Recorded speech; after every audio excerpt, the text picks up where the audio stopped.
News fresh out of the Fed as minutes are in from the July meeting as we await their next gathering in Jackson Hole. And of course, the next, what we believe, is rate increase in September. What did we learn today, though, Brian Cheung? Yeah, well, we were looking back on kind of the details of what unfolded at the Fed's last meeting. That was about 3 or 4 weeks ago, where they raised by another 75 basis points. The question naturally, is the Fed going to move even more aggressively in the future meetings? The next one is on dock for September, and some big highlights broadly from the minutes, which again details deliberations that happened many weeks ago. All of the participants agreeing with that 0.75 percentage point hike. They expect a, quote, moderate increase in unemployment to happen at some point. Obviously, the hot July jobs report didn't show that happening quite yet. But the Fed at some point saying they will slow the pace of rate hikes. Now, what's going to be the signal for that? Have to read the tea leaves. One critical sentence from the Fed minutes going, quote, participants generally judge that the bulk of the effects on real activity had yet to be felt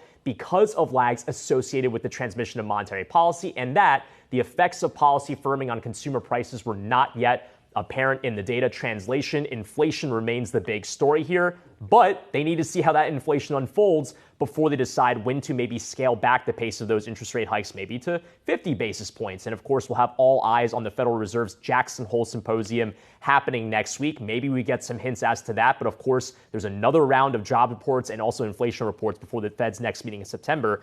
Anything could happen between now and then. What's your expectation?